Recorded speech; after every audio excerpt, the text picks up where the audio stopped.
नमस्कार दोस्तों। हमारी आज की कहानी है गरीब बूढ़ी माँ ने अपने बेटे को कलेक्टर बनाया। जिम्मेदारियों की बेड़ियां। एक माँ की कहानी। हर गांव की अपनी कहानी होती है और उन कहानियों में बसी होती है संघर्ष, उम्मीदें और कई अनकही भावनाएं। यह कहानी रामपुर गांव की एक साधारण महिला की है जिसने अपने जीवन की हर खुशी, हर सुख अपने बेटे के भविष्य के लिए कुर्बान कर दी। उसका नाम था विमला। वह अकेली नहीं थी क्योंकि वह एक माँ थी, लेकिन फिर भी वह अपने बेटे की दुनिया में अकेली रह गई थी। यह कहानी एक माँ की ममता, संघर्ष और समाज के स्टीरियोटाइप की है। रामपुर उत्तराखंड की पहाड़ी क्षेत्रों में बसा एक सुंदर गांव था।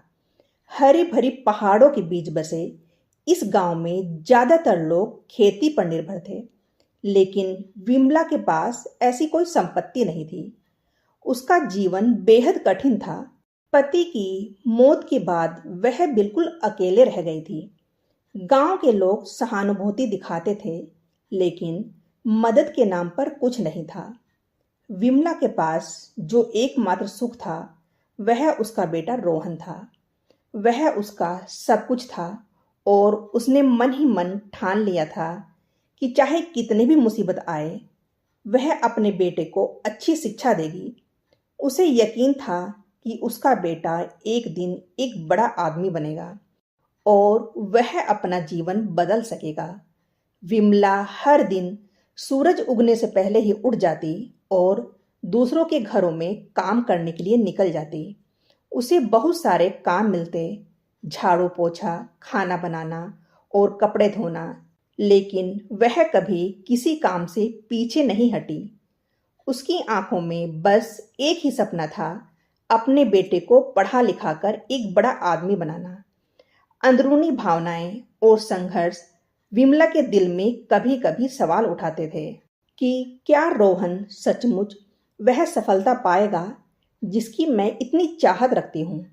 क्या वह समझेगा कि मैं उसके लिए कितना संघर्ष कर रही हूँ? लेकिन वह अपने भीतर की भावनाओं को कभी अपने चेहरे पर नहीं आने देती थी। उसे डर था कि कहीं उसकी कमजोरी उसके बेटे के सपनों को प्रभावित न कर दे। गांव की महिलाएं अक्सर उससे कहती, विमला, तुम क्यों इतनी मेहनत करती हो? रोहन को किसी काम धंधे में लगा दो, तुम्हारी भी मदद हो जाएगी। लेकिन विमला को अपने बेटे की शिक्षा पर पूरा विश्वास था। वह कहती, नहीं नहीं, मेरा बेटा पढ़ेगा, वह मेहनत करेगा और एक दिन मुझे गर्व महसूस कराएगा। रोहन अपनी माँ की उम्मीद पर खरा उतर रहा था। वह पढ़ाई में बहुत तेज था और अपने स्कूल के शिक्षकों का भी प्रिय छात्र बन गया था। लेकिन समस्या यह थी कि उसका स्कूल रामपुर के अमीर परिवारों के बच्चों का था। वह हर दिन उन बच्चों के बीच खुद को असहाय महसूस करता था। वे बच्चे नए कपड़े पहनते, महंगे टिफिन लाते और दिखावे में मस्त रहते थे। रोहन को अपनी माँ की मजबूरी का एहसास था, लेकिन कभी कभी वह भी इस सामाजिक भेदभाव से दुखी हो जाता था। एक दिन स्कूल की लंच ब्रेक में रोहन अपने टिफिन में सूखी रोटियां और सब्जी लेकर बैठा था। उसके दोस्तों ने उसके टिफिन में झांका और हंसते हुए कहा, अरे यह क्या, तुम हर दिन यह सूखी रोटियां खाते हो क्या? तुम्हारी माँ कुछ अच्छा नहीं बना सकती? रोहन ने उन्हें कोई जवाब नहीं दिया, लेकिन उसका चेहरा उतर गया। वह तुरंत वहां से उठकर स्कूल के कोने में चला गया, जहां वह अकेला बैठकर रोने लगा। उसके बाद जब वह घर लौटा तो उसकी माँ ने उसके चेहरे पर उदासी देखी। उसने पूछा, क्या हुआ बेटा, आज तुम इतने चुप क्यों हो? रोहन ने पहले कुछ नहीं कहा, लेकिन फिर धीरे से बोला, माँ, अब तुम मुझे स्कूल से लेने मत आया करो, सब मेरा मजाक उड़ाते हैं। विमला के दिल में जैसे किसी ने तीर सा मार दिया हो। उसने कभी सोचा भी नहीं था कि उसका बेटा इस तरह से महसूस करेगा। वह जानती थी कि लोग उसके बेटे को गरीब समझते हैं, लेकिन वह उसकी ममता में इतनी डूबी हुई थी कि इस भेदभाव को कभी समझ ही नहीं पाई थी। और उस रात विमला सो नहीं पाई। वह अपने बेटे के लिए और भी अच्छा करना चाहती थी, लेकिन उसकी सीमाएं उसे हर बार रोक देती थी। वह खुद से कहती, क्या मैं अपने बेटे के लिए कुछ भी नहीं कर पा रही हूँ? क्या मेरी मेहनत किसी काम की नहीं? फिर उसने खुद को संभाला और सोचा, नहीं, मुझे हार नहीं माननी चाहिए। मेरा बेटा एक दिन सबका मुंह बंद कर देगा।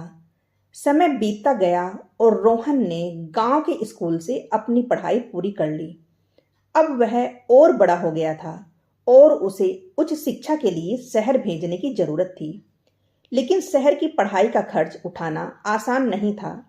लेकिन विमला ने ज्यादा काम करने की ठान ली। उसने गांव के कुछ और घरों में काम मांगना शुरू कर दिया। अब विमला दिन भर चार चार घरों में काम करती थी। कभी कभी तो वह इतनी थक जाती थी कि घर लौटते ही उसके पैर दर्द से थर्राने लगते। लेकिन उसने कभी अपने बेटे से कोई शिकायत नहीं की। रोहन अब शहर में पढ़ाई कर रहा था और विमला उसके लिए हर महीने पैसे भेजती रहती। वह जानती थी कि शहर में रहना आसान नहीं है और उसने अपने बेटे को कभी कोई कमी महसूस नहीं होने दी। विमला कभी कभी अपने अकेलेपन में खुद से बात करती। वह अपने छोटे से घर में एक कोने में बैठकर सोचती, क्या यह सब सही है? क्या मैं सही कर रही हूं? फिर वह अपने बेटे की सफलता की कल्पना करती और उसके चेहरे पर एक हल्की सी मुस्कान आ जाती। वह खुद से कहती, एक दिन जब मेरा बेटा बड़ा अफसर बनेगा तो सब उसे देखेंगे। तब कोई मुझे गरीब विधवा नहीं कहेगा। कुछ समय बाद रोहन ने प्रतियोगी परीक्षा पास कर ली और वह एक सरकारी अधिकारी बन गया। उसने अपनी माँ को फोन करके यह खुशखबरी सुनाई, माँ, मैं अब अफसर बन गया हूँ। यह सुनकर विमला की आंखों से आंसू छलक पड़े। उसने अपनी पूरी जिंदगी इस एक पल के लिए कुर्बान की थी और अब उसे वह खुशी मिल गई थी। विमला ने गांव के सभी लोगों को यह खुशखबरी सुनाई। उसने गर्व से कहा, मेरा बेटा अब अफसर बन गया है। लेकिन गांव के लोग उसकी बातों पर हंसने लगे। वह उसे पागल समझने लगे। रोहन ने अपनी पहली नौकरी एक बड़े शहर में शुरू की। उसे अपने सपनों की जिंदगी मिलने लगी। ऑफिस में वह एक जिम्मेदार और मेहनती अफसर था और बाहर की दुनिया उसे एक सफल व्यक्ति के रूप में देख रही थी। वह हर दिन अपनी नई जिंदगी में मजबूत हो रहा था और इसी दौरान उसकी माँ विमला गांव में उसका इंतजार कर रही थी। रोहन अब अपने दोस्तों और सहकर्मियों के बीच उठने बैठने लगा था। उसे नए जीवन की चकाचौंध ने घेर लिया था। वह बड़े बड़े लोगों से मिलने लगा और उसकी जीवन शैली अब पूरी तरह बदल गई थी। उसकी जिंदगी में अब बड़ी बड़ी पार्टियां, उच्च वर्ग के लोग और शहर की तेज रफ्तार थी। इन सब के बीच वह अपनी माँ को कम ही याद कर पाता था। विमला अब भी रोज सुबह उठकर अपने कामों में लगी रहती। वह हर दिन अपने बेटे की चिट्ठी का इंतजार करती। रोहन कभी कभी फोन कर लेता, लेकिन यह बातचीत अब संक्षिप्त हो गई थी। विमला ने महसूस किया कि उसका बेटा धीरे धीरे उससे दूर हो रहा है, लेकिन उसने इस दूरी को कभी अपने दिल पर हावी नहीं होने दिया। उसने सोचा, बेटा अब बड़ा आदमी बन गया है, उसके पास वक्त नहीं होता, लेकिन वह मुझे कभी भूल नहीं सकता। कुछ समय बाद रोहन के ऑफिस में उसे एक लड़की मिली, मनु। वह एक पढ़ी लिखी और स्मार्ट लड़की थी और दोनों के बीच धीरे धीरे नजदीकियां बढ़ने लगी। मनु को रोहन से प्यार हो गया और अब वह उसके साथ अपने भविष्य की योजना बनाने लगा। मनु भी रोहन को पसंद करने लगी, लेकिन उसने रोहन से एक बात साफ कर दी, मैं एक आधुनिक परिवार में पली बढ़ी हूँ। मैं गांव के लोगों और वहां की पुरानी सोच को नहीं अपना सकती। यह सुनकर रोहन थोड़ा चिंतित हुआ, क्योंकि उसकी मां रामपुर के छोटे से गांव में रहती थी, जहां आधुनिक जीवन से बहुत दूर की सोच थी। लेकिन रोहन ने मनु से वादा किया कि वह उसकी इच्छाओं का सम्मान करेगा। विमला अब अपने बेटे के फोन का इंतजार करती रहती। वह अब भी रोहन के अफसर बनने के बाद की सुखद कल्पनाओं में खोई रहती। गांव के लोग उसे अब भी मजाक का पात्र बनाते थे, क्योंकि रोहन ने अपने गांव के लिए कुछ नहीं किया था। लेकिन विमला इन सब बातों को नजरअंदाज करती थी। उसे विश्वास था कि एक दिन उसका बेटा वापस आएगा और उसे अपने साथ शहर ले जाएगा। विमला की उम्र बढ़ने लगी थी और उसकी सेहत भी अब पहले जैसी नहीं रही। उसे अब ज्यादा काम करने में कठिनाई होती और अक्सर वह रात में थककर चूर हो जाती।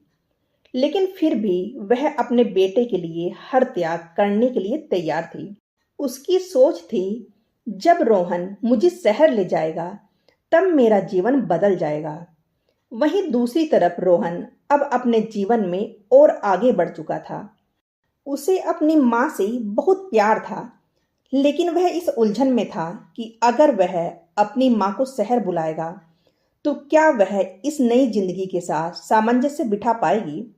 उसे डर था कि कहीं उसकी मां की गांव वाली आदतें और जीवन शैली मनु को पसंद नहीं आएगी और इससे उसके रिश्ते में दरार आ सकती है। विमला ने एक दिन सोचा कि वह अचानक अपने बेटे से मिलने शहर जाएगी।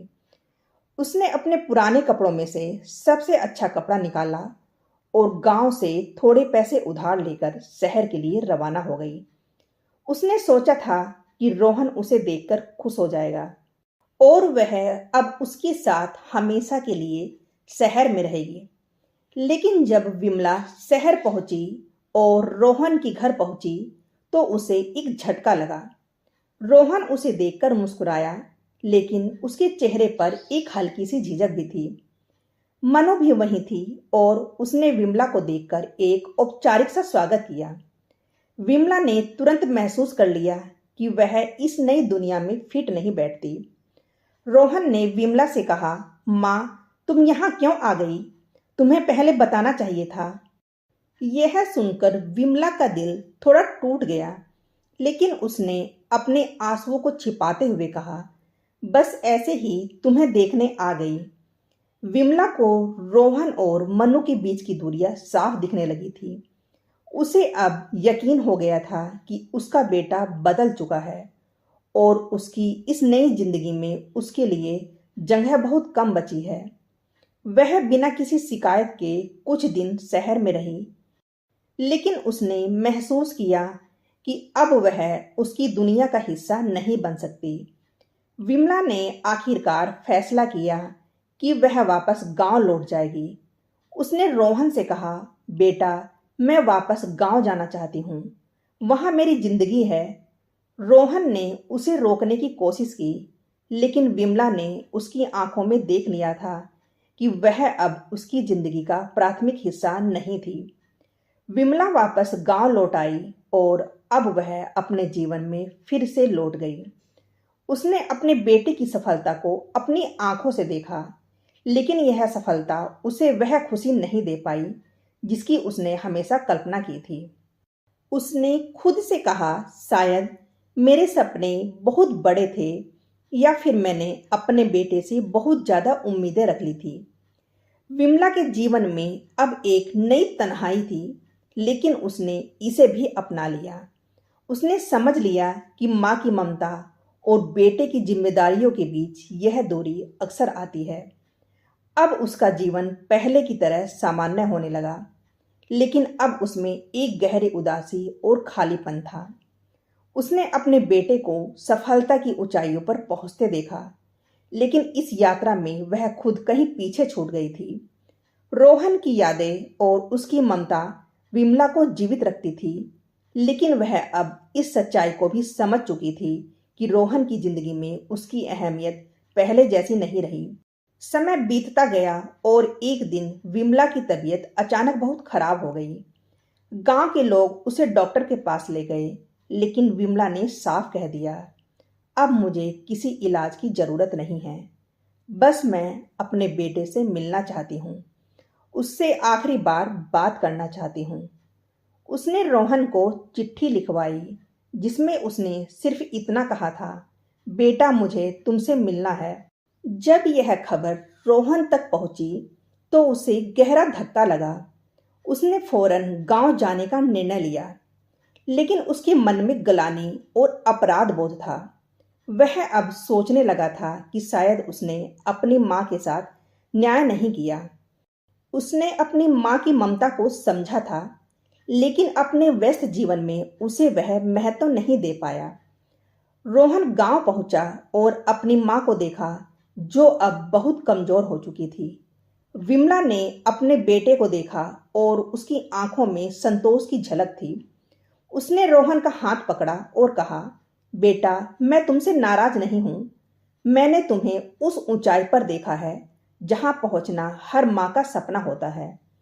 तुमने मेरा सपना पूरा किया। बस मेरी एक आखिरी इच्छा है, तुम अपने जीवन में सदा खुश रहो और मनु का साथ निभाओ। रोहन ने अपने आंसू रोकते हुए कहा, माँ मैंने तुम्हें बहुत दूर कर दिया, मुझे माफ कर दो। विमला ने मुस्कुराते हुए कहा, माँ कभी नाराज नहीं होती बेटा, तुम जहां हो वहीं रहो, मैं हमेशा तुम्हारे साथ हूं। तुम्हारी यादों में। विमला की आंखें धीरे धीरे बंद होने लगी और वह रोहन के हाथों में हमेशा के लिए सो गई।